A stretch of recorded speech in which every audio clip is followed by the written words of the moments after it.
அறிவியல் அமைப்பின் சார்பாக வருஷம் நம்ம பள்ளியில் வந்து சுதந்திர தின விழா இன்னைக்கு சில விஷயம் செஞ்சுட்டு இருக்கோம். பள்ளி மாணவர்களுக்கு கூட்ட மாதிரி. இப்போ அடுத்த கட்ட நகர்வாக என்ன பண்ணலாம்னு நினைச்சோம்னா, இப்போ நம்மால் வந்து என்ன சொல்லியிருக்கிறாருன்னா, ஒரு மனிதன் வந்து தற்சார்பாக இயற்கை வழி வாழ்வில் வாழணும்னா நஞ்சில்லா உணவு அவசியம், நஞ்சில்லா மருத்துவம் அவசியம், சரிங்களா? அப்புறம் மரபு வழி, அதாவது சுவரில்லா கல்வி, அப்புறம் நஞ்சில்லா சுற்றுச்சூழல் அவசியம், சரிங்களா? இதுல நம்ம மூணாவது சொன்ன பார்த்தீங்களா, சுவரில்லா கல்வி. சுவரில்லா கல்வி அப்படின்னா போர்டு சாப்பிஸ் இல்லாம சொல்லித்தர விஷயம் கல்வி, சரிங்களா? இது வந்து எப்படின்னா மரபு அறிவியல். மரபு அறிவியல்னா இயற்கை சார்ந்த அறிவை பயன்படுத்தி செய்யக்கூடிய ஒரு விஷயம். அதுல வந்து பாத்தீங்கன்னா இன்னொன்று மனிதனுக்கு தேவையானது என்னென்ன அடிப்படையா உறைவிடம். அதுல பாத்தீங்கன்னா இப்போ எதை பத்தி பேச வந்திருக்கோம்னா உடை பத்தி பேச வந்திருக்கோம். ஏன்னா அந்த உடை வந்து அவ்வளவு முக்கியமான ஒண்ணு, சரிங்களா? ஒரு பழனி இப்போ இருக்கிறது வாசுதேவநல்லூர்ல கைத்தறி நெசவு பண்ணிட்டு இருக்கோம் துகில் பேப்பர்ல. இது இது எல்லாம் சொல்றேன். அதுக்கு முன்னாடி சில விஷயங்கள் கேட்கணும் உங்ககிட்ட. நம்ம பொதுவாக ஆடை எதுக்காக உடுத்துறோம் எனக்கு தெரியுமா? தெரிஞ்ச பதில் தான் சொல்லுங்க, கொஞ்சம் சத்தமா சொல்லுங்க. அடுத்து டெம்பரேச்சர், உடல் சூடு. சரி. அடுத்து குளிர்ச்சினா சாப்பிடலாம் அந்த மாதிரி. சரி.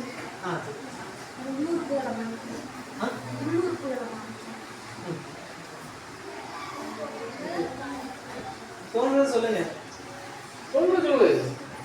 இது வந்து ஒரு கலந்துரை மாதிரி போச்சுன்னா கொஞ்சம் நல்லா இருக்கும். எல்லாரும் நிறைய தெரிஞ்சுக்கலாம்.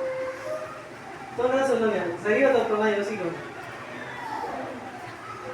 இந்த மாதிரி நம்ம இயற்கையா என்னென்ன வெளியில பார்க்கணுமோ எல்லாத்துல இருந்தும் வண்ணங்கள் எடுக்கிறாங்க. எப்படின்னா இப்போ நம்ம எதுல இருந்து வண்ணம் எடுக்கிறோமோ அது லேசா இருந்ததுன்னா அதை அப்படியே வேக வைப்பாங்க. அது கெட்டியா இருந்ததுன்னா அதை ஒரு நாள் ஊற வச்சு அதுக்கப்புறம் வேக வைப்பாங்க. இப்போ லேசா இருக்குதுன்னா பூ எடுத்து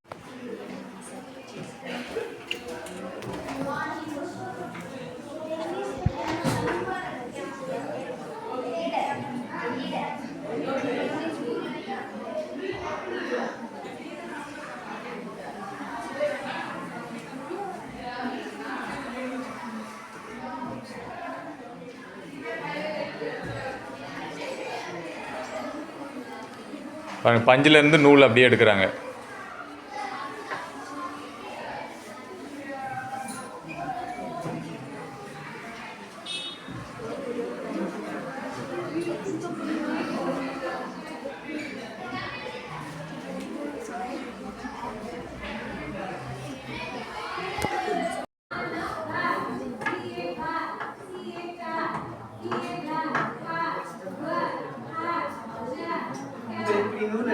இந்த மாதிரிலாம் நூல் எடுத்து அதுக்கப்புறம் அதை இந்த வடிவம் காமிச்சல இந்த வடிவத்துக்கு வந்து அடுத்தடுத்த படிநிலைகள் அதே மாதிரிலாம் முன்னாடி இப்படிதான் பண்ணியிருக்காங்க.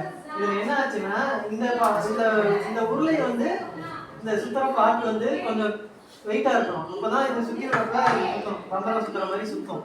அதுக்காக என்ன பண்ணுவாங்க, இந்த பார்ட் வந்து இரும்புலையோ இல்ல கல்லுலையோ செஞ்சிருக்காங்க முன்னாடி. இந்த இந்த நேரா வர்றது வந்து லேசா இருந்தாலே போதும். அதனால இதை மரத்துல செஞ்சிருந்திருக்காங்க. அப்ப என்ன ஆகுதுன்னா ரொம்ப காலம் அது மண்ணுக்குள்ள கிடைக்கிறப்ப இந்த மரத்துல செஞ்ச இந்த பார்ட் வந்து கரையான் அடிச்சு காணாம போயிருக்கு. ஆனா இந்த கீழே இருக்க உருளை மட்டும் இன்னும் அப்படி 2000 வருஷம் ஆனாலும் கீழே அப்படி இருக்குது.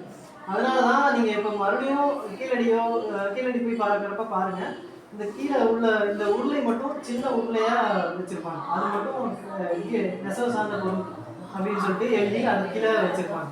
அது பார்த்தீங்கன்னா தெரியும். அந்த மாதிரி இதோட வரலாறு வந்து கிட்டத்தட்ட 2500 வருஷத்துக்கு மேல இருக்கு. அப்போ இருந்திருக்கு. அதுக்கு முன்னாடி இருந்தது புகைப்படுத்திருக்காங்க. அப்ப என்னன்னா அவ்வளவு காலம் முன்னாடி இருந்தே நம்ம நெசவு பண்ணியிருக்கோம், ஆடையெல்லாம் புகைப்படுத்தியிருக்கோம். அதை சொல்றதுக்காக தான் இந்த சொல்றோம். இப்போ நாங்கள் இதுலேயும் நூல் எடுக்கிறதுக்கு சொல்லி கொடுத்துருக்கோம். இதுலேயும் எடுக்கிறோம். இதெல்லாம் கொஞ்சம் வேகமாக வருது, இதில் இன்னும் மெதுவாக வருது. இது போக வழக்கமாக கதர்ன்னு சொல்கிறாங்கல்ல, கதருக்கும் நார்மல் வழக்கமாக உள்ள காட்டன், இப்போ கடையில் கிடைக்கிற காட்டனுக்கும் என்ன வித்தியாசம் தெரியுமா?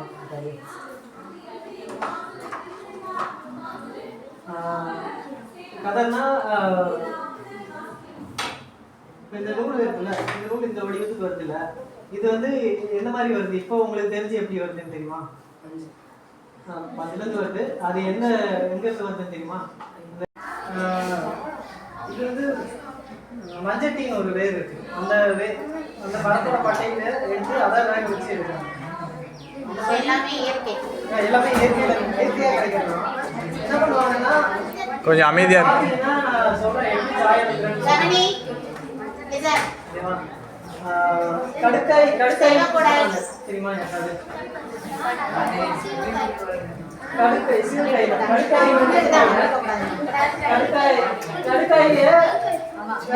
கடுக்காய் கெட்டி இருக்கும் விதை. அந்த விதைய வேக வச்சு சரி ஒரு நாள் முழுசு ஊற வச்சு உடச்சி ஊற வச்சுருவாங்க. அப்புறம் மறுநாள் அதை வேக வச்சு அதில் துணியை ஒரு தடவை முக்கி எடுத்து காய போடுவாங்க. அடுத்த நாள் என்ன பண்ணுவாங்கன்னா, நம்ம எதில் வந்து சாயம் எடுக்கிறது முன்னாடி சொன்னல, இப்போ நம்ம சாயம் எடுக்கிறது லேசாக பூ மாதிரியான லேசான பொருட்கள் வந்து எடுக்கிறோம்னா அதை வேக வச்சு உடனே அந்த இடத்துல சாயம் எடுத்துருவோம். அப்படி இல்லாமல் அந்த மரப்பட்டைன்னு சொன்னல, இதெல்லாம் மரப்பட்டை அந்த வேர்ல இருந்தெல்லாம் இருக்காங்க. அந்த மாதிரி அதுல இருந்து கிடைக்கிறத அது கொஞ்சம் ஒரு நாள் ஊற வச்சுட்டு அதுக்கப்புறம் வேக வச்சு எடுக்கிறப்ப கொஞ்சம் படிகாரம் சொல்லுவாங்க, வெள்ளையா இருக்கும். அது கொஞ்சம் அதோட தூள் கொஞ்சம் சும்மா சாப்பாடு சமைக்கிறப்ப உப்பு போடுற மாதிரி கொஞ்சமாக போட்டு அதை கொதிக்க வச்சு அதில் நாங்கள் ஏற்கனவே காய வச்ச துணியை எடுத்து ஊற வச்சு கொடுப்பாங்க. அப்போ அந்த சாயம் அந்த துணியை அந்த மாதிரி தயாரித்து வர துணி. நான் இதுலேருந்து விதையிலேருந்து எடுத்துருக்கேன். இது கேட்கா இதை வெளியே வச்சு அடிக்கணும்.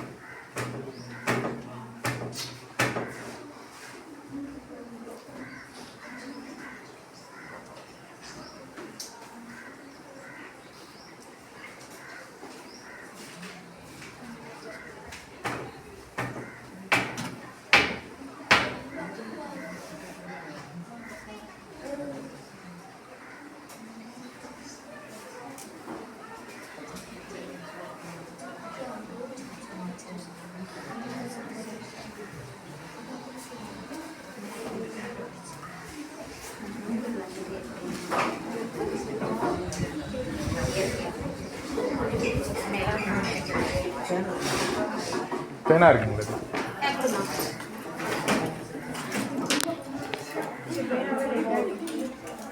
இப்போ எடுத்தோம்ல, நான் பஞ்சுலேருந்து பிரித்து காமிச்சேன்னா அப்போ கொஞ்சம் திக்காக இருந்ததா. இப்போ இதை வில்லு வச்சு அடிச்சதுக்கப்புறம் இந்த மாதிரி லேசாயிடும். அந்த இலைகள்னு சொன்னாங்க, அது நல்லா பிரித்து வந்துருக்கு. என்ன பண்ணுறோம்னா இதை இப்படி வச்சு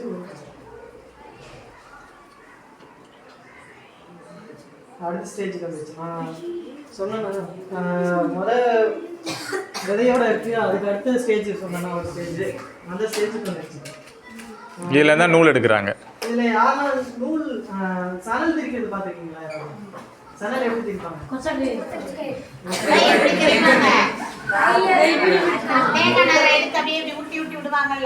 ஒருத்தர் ஒரு பக்கம் சக்கரை மாதிரி ஒரு சக்கரை சுத்திட்டே இருப்பாங்க, ஒருத்தர் கையில போய் வந்து அந்த நாவை எடுத்துட்டே வருவாங்க. அந்த மாதிரி தான் இது. இந்த கை தான் சக்கரைன்னு வச்சுக்கோங்க. இதுல அந்த பஞ்சு இருக்கு, இதை எப்படி திரிக்கிட்டே வரும்.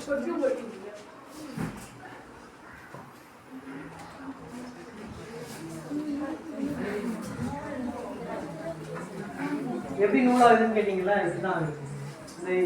இந்த பஞ்சு இங்க இருக்குல்ல, அதை திருக்க அது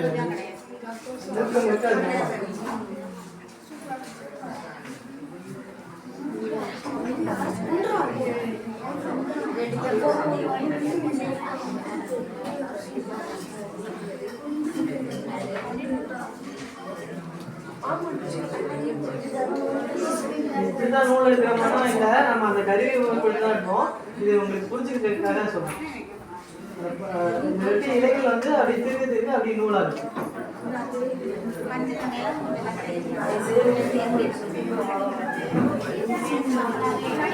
பருத்தி விதையை வந்து வச்சிருக்கிறாங்க, கருங்கண்ணின்னு சொல்லுவாங்க. இது நம்ம நாட்டு ரகம், நம்ம பகுதி சார்ந்த பருத்தி. இது அந்த விதையை வந்து நீங்கள் பகிர்ந்து கொடுக்கட்டும். நீங்கள் வீட்டில் கூட இடம் இருந்துச்சுன்னா அதை போட்டு பாருங்கள் எப்படி அது வளருது, அந்த பஞ்சு எப்படி இருக்குங்கிறது. ஏன்னா இது நாட்டு ரகம். இப்போ இருக்கிறதெல்லாம் நாட்டு ரகம் கிடையாது, எல்லாமே ஹைப்ரிட். இது நாட்டு பருத்தி நம்ம போட்டு நம்மளே வளர்த்திக்கோம்.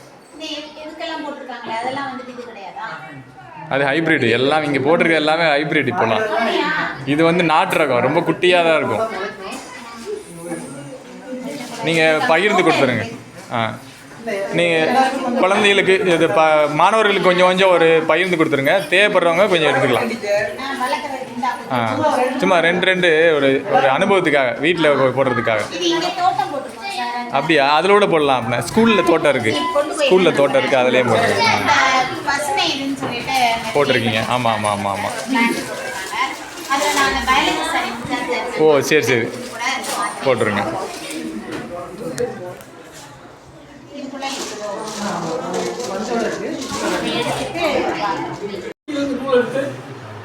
அடுத்து என்ன ப்ராசஸ் பண்ணலாம், நம்மளுடைய ட்ரெஸ் திருப்பி போட முடியா, அத்துணி எப்படி வருது, அந்த நூல் வந்து எப்படி தயார் பண்ணலாம் அப்படிங்கிற விஷயம் நல்ல விஷயம் சொல்லுவாங்க. அங்கே வேலை லைட்டில் பண்ணியிருந்தாங்க, கொஞ்சம் உட்காந்துருந்தா வேறு வேலையை எக்கல இருக்கிறாங்க. இந்த பீல் நூல் இங்கே உட்காந்துட்டு போனோம், நானும் புதுசாக தெரிஞ்சுக்கலாம் நினைக்கிறேன்.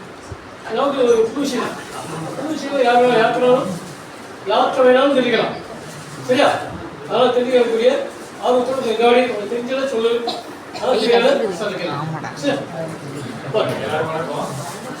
அணிசரிகள் அமைப்பு சார்ந்து நம்ம பள்ளிக்கூடத்தில் வருஷம்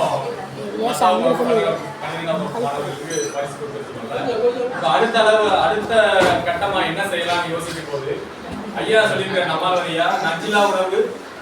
ஒரு மனிதன் வந்து இயற்கை வழி வாழ்வியல வாழணும் அப்படின்னா நஞ்சில்லா உணவு முக்கியம்.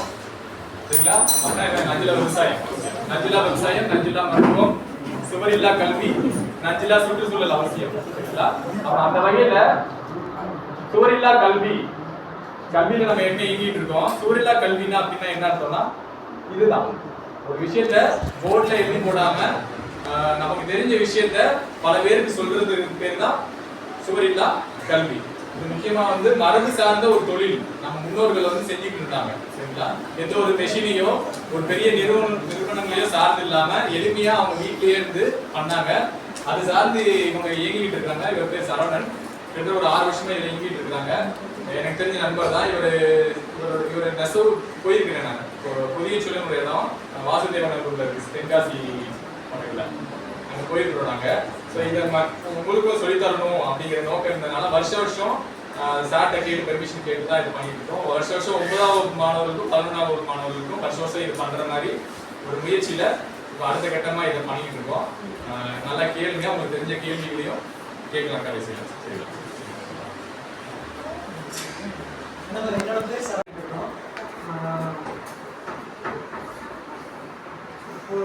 இது வந்து வட்டியிலேருந்து துணியாகிறதுக்கான படிநிலைகள் அது என்னன்னு உங்கள்கிட்ட சொல்கிறேன். அதுக்கு முன்னாடி எனக்கு சில கேள்விகளாக இருக்குது.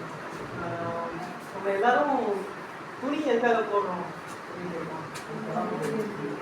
இல்லை கொஞ்சம் சத்தமாக யாராவது உங்களுக்கு தெரிஞ்ச பதில்கள் சொல்லுங்கள். யாரும் யோசிக்க வேணாம், ஒரு தோன்றதை சொல்லுங்கள்.